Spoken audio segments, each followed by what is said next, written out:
क्या नहीं निबुल्स and welcome back to the channel. Recently मेरे पास एक रिक्वेस्ट आई थी और जहाँ पे मेरे पास कुछ क्वेश्चंस किसी ने मुझे सजेस्ट करे थे और बेसिकली मेरे को उसके ऊपर एक वीडियो भी बनानी थी कि एक नए इन्वेस्टर के लिए, एक नए ट्रेडर के लिए किस तरीके के क्वेश्चंस अराइज होते हैं और क्या क्या उनकी एक बेसिक क्वेरीज रहती हैं। तो मैंने सोचा कि क्यों ना मैं एक वीडियो बना ही रहा हूँ तो मैं आप लोगों के साथ भी वो क्वेश्चन शेयर कर दूँ। सबसे पहला जो क्वेश्चन मेरे पास आया था this was how can I learn about stock trading. ठीक है, स्टॉक ट्रेडिंग के बारे में आपको कैसे पता चल सकता है। वैसे तो बेसिकली जो सबसे पहला हम किसी भी चीज़ को अगर हमें पढ़ना होता है, समझना होता है, तो उसके लिए हम बुक्स का यूज़ करते हैं। ठीक है, सो ऐसी कौन कौन सी बुक्स हैं जो मैं पर्सनली आपको सजेस्ट कर सकता हूँ। सो फॉर फंडामेंटल एनालिसिस, अगर आपको एक लॉन्ग टर्म इन्वेस्टिंग के बारे में पढ़ना है तो जो कह सकते हैं कि जो स्टॉक मार्केट की जो पूरी एक बाइबल है, ठीक है, उसका नाम है द इंटेलिजेंट इन्वेस्टर। बेसिक्स में सबसे पहले अगर आपको एक स्टॉक के बारे में एक आइडिया लेना है तो सबसे best book I think the intelligent investor है। सेकंड बुक आती है टेक्निकल एनालिसिस की, जो कि जॉन जे मुर्फी की है। वहां पे आप टेक्निकल एनालिसिस के बारे में पढ़ सकते हो। ठीक है, अपार्ट फ्रॉम दीज बुक्स, ये तो एक जेनरिक बुक्स हैं। अपार्ट फ्रॉम दीज बुक्स, जो भी हमारे रेगुलेटरी जो स्टॉक एक्सचेंज हैं, एनएससी बीएससी, ये भी अपने कुछ कोर्सेज कराते हैं, या इनकी बुक्स के ऊपर भी आप जाकर के पढ़ सकते हो। और काफ़ी ओवरव्यू, मतलब काफ़ी जो एक डिटेल्ड के अंदर एक वर्जन होता है वो आपको इन वाली बुक से भी मिल जाएगा। ठीक है, तो ये एक बेस्ट तरीके हैं आई थिंक, अगर आपको स्टॉक मार्केट के बारे में पढ़ना है, समझना है, और इवन अगर आपको प्रोफेशनली भी अगर आपको सर्टिफिकेट्स लेने हैं उसमें, तो एनएससी बीएससी टेक्निकल एनालिसिस और फंडामेंटल एनालिसिस के इनके सर्टिफिकेट्स भी ऑफर करते हैं। सो आप यू कैन एक्चुअली डिसाइड कि आपको किस तरीके से और किस यूज के लिए पढ़ना है। ठीक है, now the second question is best valued stock for trading. Okay, so ये क्वेश्चन ना थोड़ा सा आई थिंक अलग है, बिकॉज हम कभी भी किसी भी स्टॉक के अंदर जब भी हमें ट्रेडिंग करनी होती है, अगर मेरे को इंट्राडे ट्रेड करना है या मेरे को एक स्टॉक को शॉर्ट टर्म के लिए बाय करना है, तो मैं कभी भी उस स्टॉक के फंडामेंटल एनालिसिस नहीं करूंगा। ठीक है, उसकी वैल्यूएशन अगर स्टॉक की ठीक नहीं भी है तो आई थिंक मेरे को उससे ज्यादा फर्क नहीं पड़ना चाहिए, बिकॉज जो मेरा मेन मोटिव है वो नंबर्स के ऊपर होना चाहिए कि स्टॉक को मुझे कहाँ पे बाय करना है और कहाँ पे सेल करना है। एक छोटी सी मूव के लिए मैं आई थिंक स्टॉक के वैल्यूएशंस के ऊपर बहुत ज्यादा मैं फोकस नहीं करूंगा। सो स्टॉक ट्रेड करने के लिए हमें नंबर बेस्ड एनालिसिस करने पड़ते हैं, या फिर हमें किसी पर्टिकुलर स्ट्रैटेजी के बेस पे ट्रेड करना पड़ता है, उसकी वजह से हम ट्रेड कर सकते हैं। यहाँ पे वैल्यूएशन का जो रोल है वो थोड़ा सा खत्म हो जाता है स्टॉक की ट्रेडिंग में, right. So third question is how to decide the quantity of the stock to be bought in intraday, कि मेरे को इंट्राडे में अगर ट्रेडिंग करनी है तो मेरे को कितने स्टॉक की क्वांटिटी खरीदनी चाहिए। So before I move over to this question कि क्वांटिटी कितनी खरीदनी चाहिए, पहले तो हमें अपने पोर्टफोलियो का डाइवर्सिफिकेशन करना बहुत ज्यादा जरूरी है। जहां पर मुझे पता हो कि अगर मेरा पोर्टफोलियो लेट से 10 लाख रुपए का है, तो उसके 10 लाख रुपए के अंदर से मुझे डाइवर्सिफिकेशन कितना करना है, कि मैं इन्वेस्ट कितना करूंगा और मैं ट्रेड कितना करूंगा। लेट से हम 60-40 का रेशियो लेते हैं कि 60% I be investing and 40% I be trading into markets, क्योंकि उस ट्रेडिंग से ही जो मेरे को प्रॉफिट जनरेट होएगा उसी को मैं आगे री इन्वेस्ट कर सकता हूँ किसी भी स्टॉक के अंदर। ठीक है, now the point comes is कि स्टॉक को कितनी क्वांटिटी बाय करनी चाहिए। अब देखो, हम ऐसा नहीं बोल सकते कि एक पर्टिकुलर क्वांटिटी बाय करते रहो। ठीक है, लेट से 1000 क्वांटिटी का मैं एक रेशियो ले लेता हूँ, तो मारुति अगर 7,700 रुपए का चल रहा है तो आप उसकी 1000 क्वांटिटी नहीं बाय कर सकते हो, या अगर रिलायंस अगर 2000 रुपए का चल रहा है तो उसकी 1000 क्वांटिटी आप बाय नहीं कर सकते हो। तो क्वांटिटी के ऊपर फोकस नहीं करना चाहिए। इट्स बेटर कि जो भी आप कॉर्पस अपने इंट्राडे में लगाना चाह रहे हो, वहां से आपको कोशिश करनी चाहिए कि आपका 2 से 2.5% का एक लॉस रेंज होनी चाहिए। जित आपको एक फिक्स अमाउंट करना पड़ेगा कि मेरे को एक पर्टिकुलर स्टॉक के अंदर लेट से 50,000 रुपीज लगाने हैं या 1 लाख रुपीज लगाने हैं।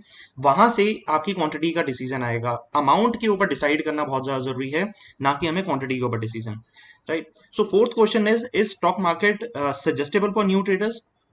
एक पार्ट में हम कह सकते हैं यस, अगर नया एक इन्वेस्टर है, वो अगर पढ़ के समझ के स्टॉक के बारे में पूरा अपना डिटेल स्टडी करने के बाद अगर वो इन्वेस्ट करना चाहता है, तो it is actually well and good. Because बिना पढ़े अगर आप किसी भी चीज के अंदर अगर आप पैसा डालोगे तो वहां पे लॉसेस होने के बहुत ज्यादा चांसेस होते हैं। सो इट्स बेटर ऑलवेज कि आप पहले उस स्टॉक को समझो, उस कंपनी के बारे में पढ़ो, तो आप इन्वेस्ट करो। आई थिंक वो बेटर ऑप्शन है। अगर आपको लगता है कि आपके पास टाइम नहीं है और आप टाइम कंस्ट्रेंट्स है, आपको जॉब के ऊपर फोकस करना है, आपको बाकी और चीजों के ऊपर थोड़ा सा ज्यादा फोकस करना है, so it's always better to put your money in mutual funds. Because एक एक बंदा जिसको ऑलरेडी नॉलेज है, जिसको पता है कि आपके पैसे को कैसे मैनेज करना है, एक छोटी सी फीस के अगेंस्ट वो आपसे आपका फंड को यूटिलाइज करता है और आपको एक अच्छी रिटर्न दे देता है। सो ये दो तरीके के तरीके हैं जहां पर जिस तरीके से आप अपने पैसे को इन्वेस्ट कर सकते हो।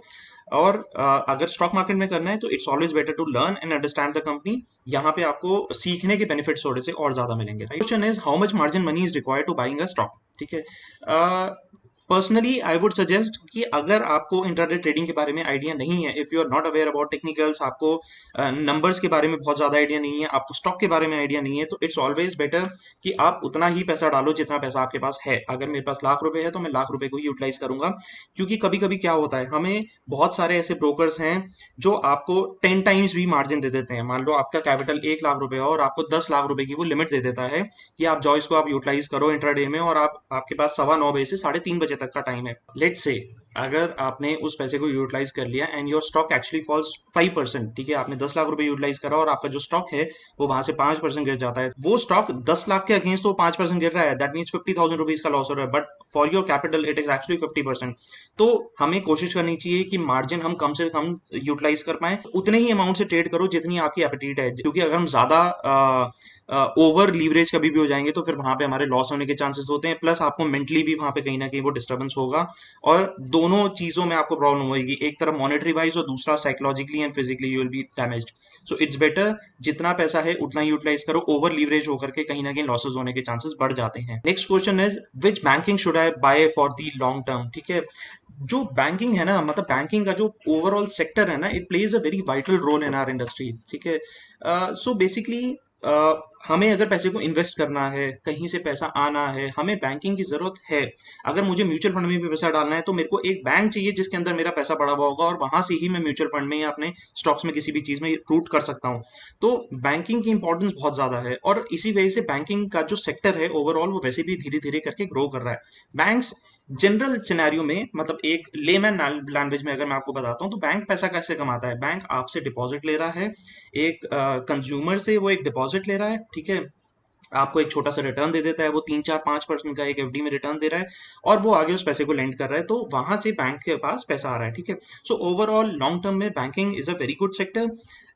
अच्छे बैंक्स कौन कौन से हैं? सो अगर आप कंपेयर करते हो, अगर हम पीएसयूज में जाते हैं तो पीएसयूज में the big bank we have is SBI bank. ठीक है, State Bank of India is one of the largest banks. ठीक है, उसके बाद अगर हम प्राइवेट सेक्टर में आते हैं तो we have very good banks, जो कि H D F C, Kotak. अगर आपको सेफ बिल्कुल आप समझ रहे हो कि बिल्कुल एक स्टैब्लिश्ड जगह पर अगर आपको इन्वेस्ट करना है, तो आई वुड प्रेफर कि State Bank, H D F C bank and Kotak Mahindra, even ICIC, these are very good banks. अगर आपको एक स्टेबल बैंक में एक स्टेबल रिटर्न चाहिए, अगर आप थोड़ा सा कंजर्वेटिव नहीं हो, आप थोड़ा सा अग्रेसिव, आपको लगता है कि ठीक है मैं एक अग्रेसिव इन्वेस्टमेंट्स भी कर सकता हूँ, तो there are some new banks, जैसे कि for example IDFC bank.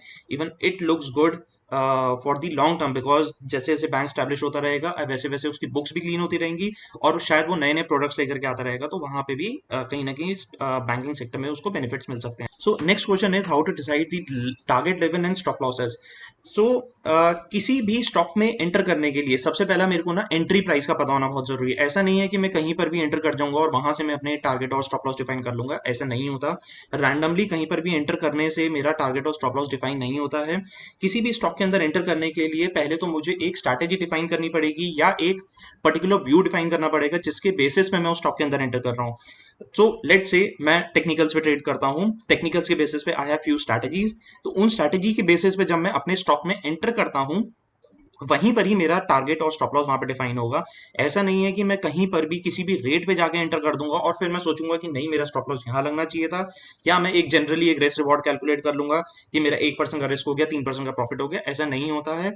It again depends on your strategy, किस स्ट्रैटेजी के ऊपर आप ट्रेड कर रहे हो, आपकी क्या स्टडी है, किस स्टडी के बेसिस पे आप वहां पे स्टॉक में एंटर कर रहे हो, वो चीजों से डिफाइन होता है कि मेरा टारगेट और स्टॉप लॉस क्या होना चाहिए। आज के लिए इतना ही। आई होप आपको ये मेरी वीडियो पसंद आई होगी और काफी सारी ऐसे क्वेश्चंस क्लियर हो गए होंगे। In case you have some more queries इस टाइप की, अगर आपको कोई क्वेरीज हैं, यू कैन कमेंट डाउन, तो मैं कोशिश करूंगा कि ऐसी बेसिक क्वेरीज के ऊपर एक और छोटा सा वीडियो बना लूं if I have more questions. And I hope आपको ये वीडियो पसंद आई होगी। So thank you so much for watching the video, and don't forget to hit this subscribe and like button. Good luck.